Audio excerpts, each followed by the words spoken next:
Assalamualaikum warahmatullahi wabarakatuh. Puji syukur kita panjatkan kehadirat Allah Subhanahu wa Ta'ala, karena atas rahmat dan karunia-Nya saya dapat menyelesaikan video tugas agama ini dengan baik. Perkenalkan, nama saya Ramadhani dari kelas TIA. Pada video kali ini saya akan membahas materi tentang alam semesta sebagai ayat kauniyah. Video ini dibuat sebagai bagian dari tugas mata pelajaran agama. Saya berharap video ini dapat menambah pemahaman serta memberikan manfaat bagi kita semua. Alam semesta merupakan ciptaan Allah Subhanahu wa Ta'ala yang berfungsi sebagai tempat kehidupan, sekaligus tanda kebesaran dan kekuasaannya. Dalam Islam, agama dipahami sebagai ayat kauniyah, yaitu ayat-ayat Allah Subhanahu wa Ta'ala yang terbentang dan terbentuk ciptaan. Melalui alam, manusia diajak untuk mengenal Allah Subhanahu wa Ta'ala, merenungi keesaannya dan meneguhkan keimanan.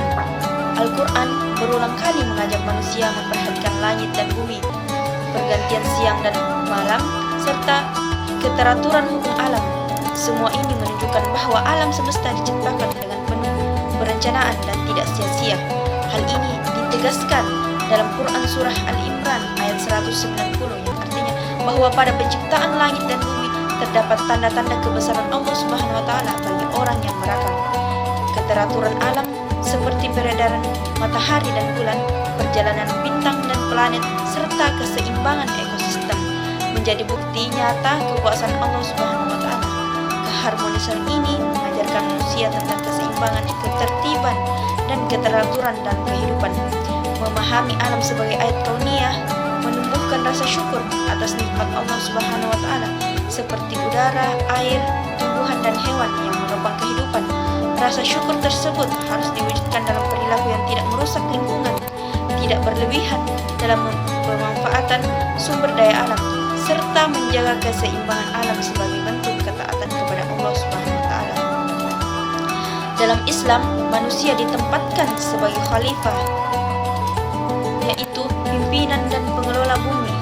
Amanah ini menuntut manusia untuk menjaga kelestarian lingkungan, menghemat sumber daya alam, menjaga kebersihan, serta melestarikan flora dan fauna. Setiap usaha menjaga alam akan bernilai ibadah jika dilakukan dengan niat karena Allah Subhanahu wa Ta'ala. Islam juga mendorong umatnya untuk menuntut ilmu, termasuk ilmu pengetahuan alam. Ilmu dipandang sebagai sarana memahami ayat-ayat Allah, baik yang tertulis dalam Al-Quran maupun yang terbentang di alam semesta.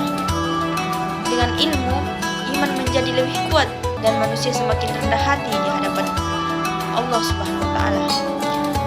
Nah, selain itu, Rasulullah SAW mengajarkan kepedulian terhadap alam melalui berbagai hadis seperti anjuran menanam pohon yang bernilai sedekah dan perintah tetap berbuat kebaikan meskipun kiamat akan terjadi. Hal ini menegaskan bahwa menjaga lingkungan adalah bagian dari ajaran Islam. Dengan demikian, alam semesta sebagai ayat kauniyah bukan hanya memperkuat keimanan, tetapi juga memperkuat sikap, tanggung jawab, kepedulian, dan kesadaran dalam menjaga bumi sebagai amanah dan karunia dari Allah Subhanahu wa Ta'ala. Tadi materi tentang alam semesta sebagai ayat kauniyah yang sempat saya sampaikan. Sekian dari saya. Wassalamualaikum warahmatullahi wabarakatuh.